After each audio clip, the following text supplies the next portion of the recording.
Hello, and thank you for joining us today at IFFGD's 2021 Virtual Advocacy event. Today, we are focusing on how to find in-person and online support groups. And with us today is Maryangela Degrazia-DiTucci, a patient, president, and founder of the Association of Gastrointestinal Motility Disorders. Thank you for being with us today, Ms. Degrazia-DiTucci. Thank you for this wonderful opportunity. Really appreciate everything that you do. Absolutely, and we appreciate your organization as well. It's such a pleasure to have you. Thank you. And can you start by sharing a little bit about yourself and your organization? I sure can. So I'm a longtime patient with multiple digestive motility disorders, including chronic idiopathic intestinal soot obstruction, gastroparesis, achalasia, diffuse esophageal spasm, reflux, and a host of other medical problems. So in 1991, I was privileged to start the Association of Gastrointestinal Motility Disorders, also known as AGMD. And this year marks our 30th year of service. That is very exciting. It's IFFGD's 30th as well. I know. I remember when we started because I met Nancy Norton at the very beginning. We were exhibiting at one of the programs before, and that's how we met. That is so wonderful. Two important organizations beginning at the same time and knowing each other from the beginning. Yes. Both have grown considerably since its roots, for sure. The organization serves as an integral educational resource for GI motility diseases and disorders.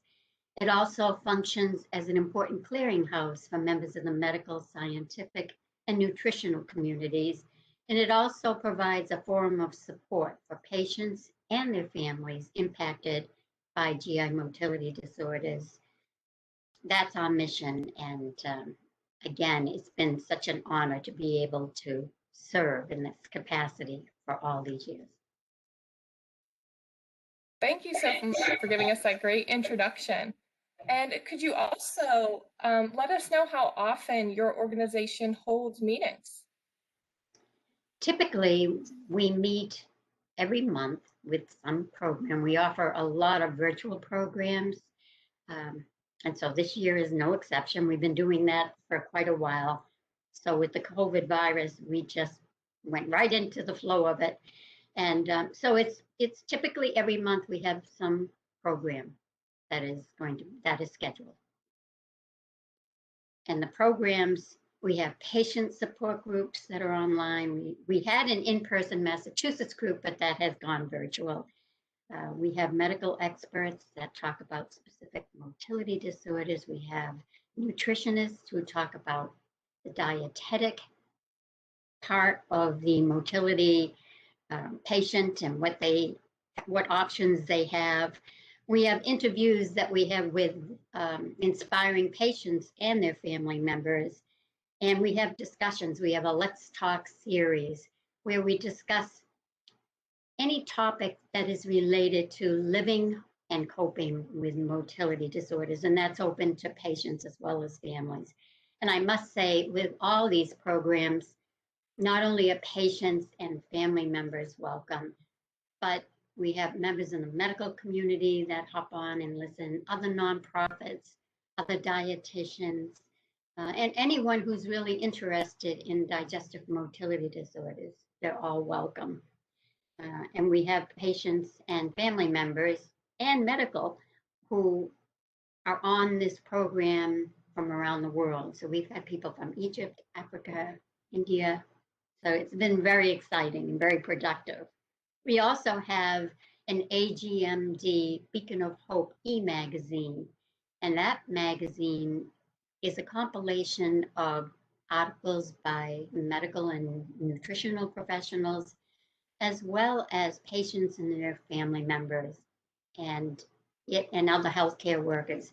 And it really, the reason why I say it's a compilation, because it consists of poetry that patients and family members have written, stories, the interviews, their own experiences expressed. It's a vital tool, and it makes patients feel not only that they're learning, but that they're not so much alone.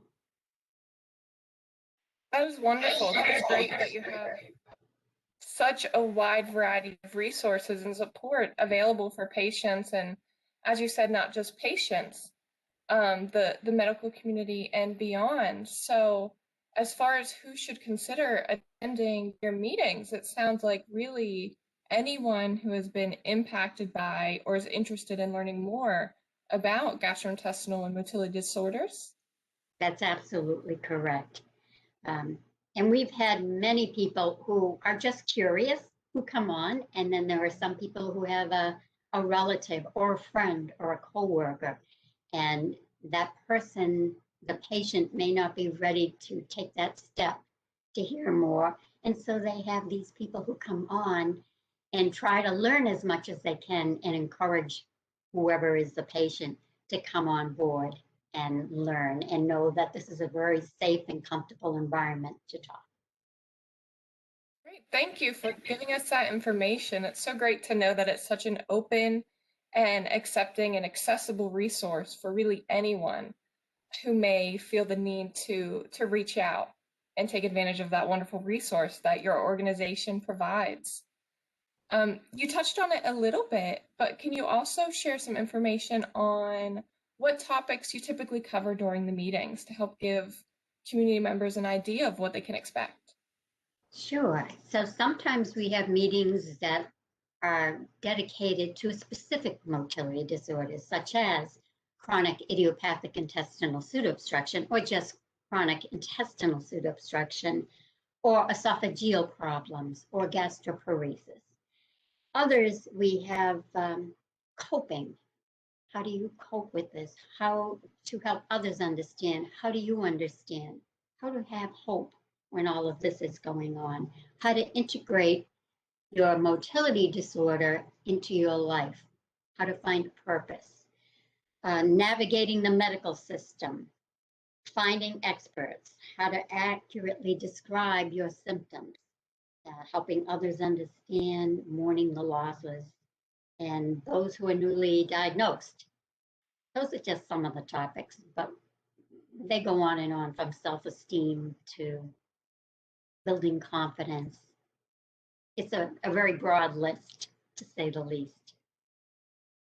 That is great that it is such a broad list and that you create such a large array of topics and opportunities for people to learn and to connect with each other and really understand these diseases more, like you said, either from the patient perspective or from family, physician, or other caregiver type of role. So it's great to know that you have such variety and that people can tune in or see what upcoming meetings you have to really figure out what will best suit their needs or their interests. Where we see a need, we try to produce something, whether it's educational materials or programs or special events that will address those particular needs. And it's a privilege to do that. I have to say that every day is such a privilege and an honor to serve everybody in need. That is wonderful, and it really has such a great impact on our community and everyone who is affected by gastrointestinal motility disorders and beyond. How can someone who's interested in these support groups get in touch with your organization? There are various ways. You can visit our website at www.agmdhope.org.